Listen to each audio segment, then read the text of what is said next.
Sir मैं सबसे पहले तो ये क्लियर कर दूं कि मैं मोमिना का होने वाला हस्बैंड नहीं हूं। मैं मोमिना का हस्बैंड हो चुका हूं और हमारा अल्हम्दुलिल्लाह 2 दिन पहले जो है वो निकाह हो चुका है। और दूसरी बात मैं ये क्लियर करता चलूं कि ये जो साहिब हैं साकिब खान चद्दड़, बेसिकली ये मोमिना को हरासा कर रहे थे और ये इंटरवीन इसलिए करना चाह रहे थे क्योंकि ये कभी भी नहीं चाहते थे कि मोमिना की कहीं पे भी शादी हो। ये और इनके वाइफ, ये हमेशा से इनका यही तर्ज जो है वो वारदात रहा है कि ये करैक्टर असैसिनेशन करके और जहाँ पे मोमिना का रिश्ता हो रहा होता है वहाँ पे उस लड़के से कांटेक्ट करके, हाँ जी बात कर आपको लगा होगा जी जी जी, तो ये मोमिना की किरदार कशी करके तो उस जगह से मोमिना का रिश्ता ख़त्म करवा देते हैं।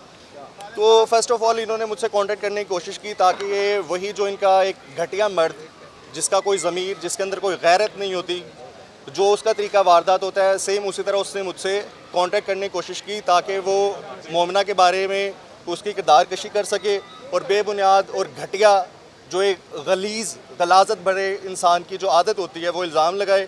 और जब उसको पता लगा कि मैं वो मुस्तरद करूँगा और मैं उससे इस किस्म का कोई कॉन्टैक्ट इस्टेब्लिश नहीं करूँगा तो उसने मेरे खिलाफ़ झूठी FIR करवा दी। क्योंकि उसको पता था हमारी 10-15 दिन में शादी है, तो उसने मुझे झूठी FIR इसलिए करवाई और उसने मेरे नाम पे भी नहीं करवाई। उसने मेरे नंबर पे FIR करवा के और जो मुतलका थाने थे, जो भी इदारे थे, उनको बोला कि हमजा के नाम पे करवाइए। अगर आपने मेरे नाम पे करवाई तो आपको FIR में मेरा नाम मेंशन करना चाहिए था, आपने मेरा नंबर क्यों मेंशन किया? ठीक है, इट्स अ वेरी अनएथिकल चीज़। और जो मुतलका थाना था उनके DSP से जब मेरी बात हुई तो मैंने उनसे पूछा कि आपने किस एविडेंस की बेस पे जो है मेरे खिलाफ FIR काटी है, तो उनके पास उसका कोई एविडेंस नहीं था और टिल दिस डेट वो अभी तक प्रूव नहीं कर पाए कि उन्होंने मेरे खिलाफ जो FIR काटी है वो किस एविडेंस की बेस पे थी। तो ये सरासर सीधी सीधी बात है कि उन्होंने सिर्फ हमारी शादी को रोकने के लिए उन्होंने ये मेरे खिलाफ झूठी FIR दी। दूसरी बात, मैं मोमिना के हवाले से बात करूँगा। मोमिना मेरी बीवी है और वो एक बब्बर शेरनी है, ठीक है। तो कोई भी इस तरह का घटिया इंसान उसकी किरदार पर बात नहीं कर सकता और वो मेरी रेड लाइन है, वो मेरी गैरत है। मोमिना इकबाल है, मेरी इज़्ज़त है और मैं उसको एक इज़्ज़त के रिश्ते में ले चुका हूँ। तो अब मेरी रेड लाइन को अगर क्रॉस किया गया तो आपकी जो रेड लाइन के हमें दिए हुए सबूत हैं आपके ही खिलाफ, तो हम फिर उनसे गुरेज़ नहीं करेंगे, फिर हम आपको हर तरीके से इस मीडिया के सामने ही आपको जलील करेंगे। और मुझसे इन करंट डेज़ में मुझसे मुतअद्दिद लोगों ने, इनके ही सर्कल के लोगों ने मुझसे रब्ते करने की कोशिश की है कि हम आपको फ़ायदे देते हैं, माली फ़ायदे देते हैं, आप हमसे पैसे ले लें और आप अपनी FIR जो है, जो आपने NCCI में अपनी कंप्लेन दी, उसको वापस ले लें। तो हम इस चक्कर में नहीं पड़ते। सर नाम भी बता दें उनका। सर वो नामालूम लोग हैं, हमें उनके नाम का नहीं पता, वो इनके सर्कल के ही लोग हैं, ठीक है। तो सेकेंडली मैं ये बात इनको बहुत तरीके से क्लियर करना चाहता हूँ, आप गरीब और मुस्तहिक लोगों के मजबूरियों का फ़ायदा उठा के आप अपने पैसे का इस्तेमाल करके और हराम का पैसा जो आपके पास बहुत है, आप उससे उनके गुर्दे ख़रीद सकते हैं, आप किसी गैरतमंद से उसकी गैरत नहीं ख़रीद सकते।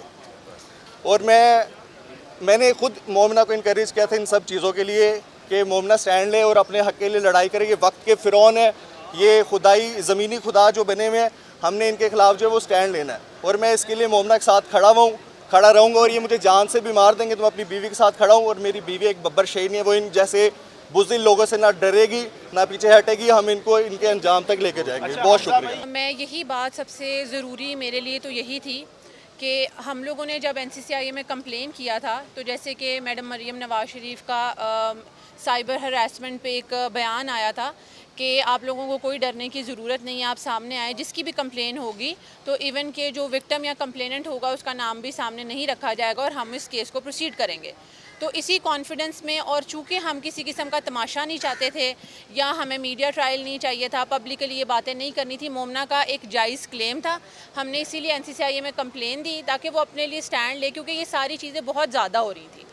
और हमने इसी वजह से नाम तक भी नहीं लिया, NCCI में कंप्लेन की। और जब इन लोगों ने जाके अपनी अटेंडेंस दी है, उनसे मीटिंग की है और बाहर आके सिर्फ कुछ टिकटॉक की वीडियोस के लिए और थोड़ी देर के लिए जो मीडिया अटेंशन चाहिए थी या स्क्रीन टाइम चाहिए था, उसके लिए इन लोगों ने अपनी चौंक में ही अदालत लगा ली। मैं जो साकिब खान चद्दड़ के वकील हैं मियाँ इशफाक साहब, उनसे ये सवाल पूछना चाहती हूँ कि अपनी लीगल कैपेसिटी में भी वो इतने पर्सनल कैसे हो गए कि उन्होंने मेरी बहन के बारे में इस किस्म की गलीज़ बातें चौंक में खड़े होके की हैं।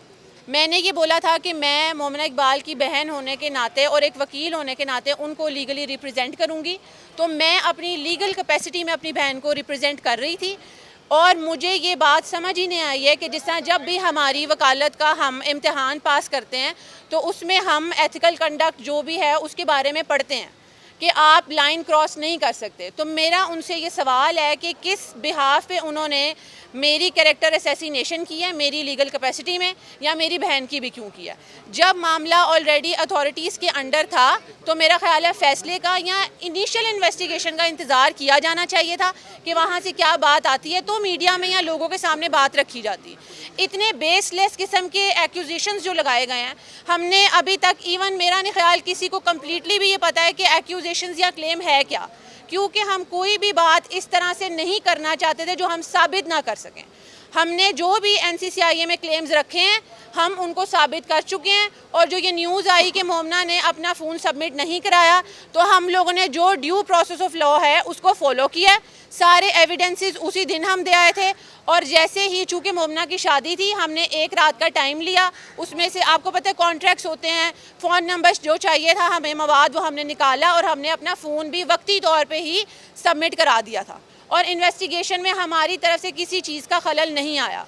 हाँ, जब मैं चूँकि ऑस्ट्रेलिया होती हूँ, मैं जब आई थी तो मुझे भी मंडे से ये सारे मसले शुरू हुए थे 10 तारीख से, और ये सारी धमकियाँ आनी शुरू हुई, और इस शादी में हर तरह से खलल डालने की कोशिश की गई, जिसकी वजह से मैंने और हमज़ा हबीब ने मोमना को मोटिवेट किया कि तुम्हें ये कंप्लेन करनी चाहिए, क्योंकि अब धमकियाँ घर वालों तक भी और हमज़ा के तरफ भी आनी शुरू हो गई थी। और हमने जब कंप्लेन की, इन लोगों ने मियाँ इशफाक साहब ने ये टर्म यूज़ की कि ये एक परफेक्ट केस जो है वो काउंटर ब्लास्टर का है। पहली बात है, काउंटर ब्लास्टर कोई टर्म नहीं है, काउंटर ब्लास्ट है जो कि हम पे किया गया है, क्योंकि इनकी तरफ से आने वाली धमकियों पे हमज़ा हबीब ने 13 मई को हुई दरख्शां थाने कराची में एक एप्लीकेशन दायर कर दी थी साकिब खान चदर के अगेंस्ट। तो आप ये बताएं कि ये बंदा 16 मई और 17 मई की दोपहर तक अगर हमज़ा हबीब का नंबर ढूंढता रहा है, जिसके सबूत हम NCCI को मुहैया कर चुके हैं, तो इसने ये किस तरह क्लेम किया अपनी FIR में कि 13 को इस नंबर से साकिब खान चदर को कॉल गई है। ये FIR किस बेस पे हुई है? ये FIR किस बेस पे हुई है? हमारा अथॉरिटी से भी यही सवाल था कि हमज़ा हबीब हमारा अथॉरिटी से भी यही सवाल था कि इसको इन्वेस्टिगेट किया जाए, और ये जो प्रोपेगेंडा गलत किस्म का हमज़ा हबीब के अगेंस्ट भी खड़ा किया गया, हमें उसका भी जवाब चाहिए। दूसरी बात, मैं मरियम नवाज साहिबा का बहुत शुक्रगुजार हूँ उनकी कि उन्होंने हमें वक्ती तौर पे फ़ौरन से जैसे ही हमारी कंप्लेन गई और हमारे एविडेंस सबमिट करवाते ही हमें सिक्योरिटी प्रोवाइड की है। हमारे घर में भी है, क्योंकि हमारे लिए ये सारी सिचुएशन हैंडल करना बहुत मुश्किल हो गया हुआ था। मैं सबका शुक्रिया अदा करती हूँ, इदारों का भी। NCCIA ने भी बहुत कोऑपरेट किया है और हमारे साथ इम्पार्शियल होकर इन्वेस्टिगेशन कर रहे हैं। अच्छा मैम, मुझे ये बताइएगा कि आप चूंग थाने गई थी, वहाँ पे आपकी एप्लीकेशन दर्ज नहीं हो रही थी, वो जरा क्या माजरा था? जी, जब हम पहले गए थे तो उन्होंने हमारी एप्लीकेशन नहीं ली थी, क्योंकि वही असर रसूख की बात है कि चूँकि साकिब खान चदर इस वक्त सिटिंग MP हैं, तो उन्होंने बोला हम उनके अगेंस्ट कोई एप्लीकेशन नहीं लेंगे और ना ही FIR दर्ज करेंगे। लेकिन जैसे ही हम CM ने, मरियम नवाज साहिबा ने एक्शन लिया, तो हमारी एप्लीकेशन भी ली गई और सारा जो प्रोसीजर था वो स्टार्ट हुआ। दूसरी बात मैं ये करना चाहूँगी कि मैं बहैसियत वकील भी पंजाब बार कौंसिल से दरख्वास्त करती हूँ कि मियाँ इशफाक के अगेंस्ट एक्शन लिया जाए।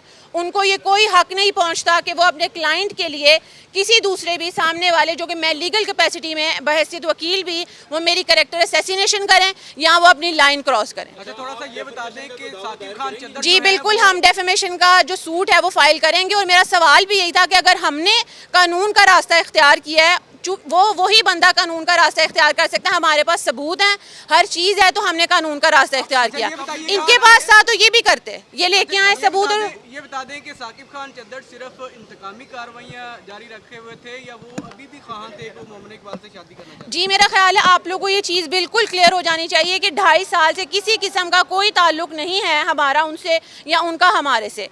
चीज़ें ख़त्म हो चुकी हुई थी, लेकिन अब सिर्फ जैसे ही मोमना इकबाल की शादी की खबर सोशल मीडिया पे आई तो ये सारी चीज़ें शुरू हुई। मेरा नहीं ख्याल, मुझे इस बात पे आप लोगों को सफाई या समझाने की भी ज़रूरत है कि ये सब क्यों हुआ।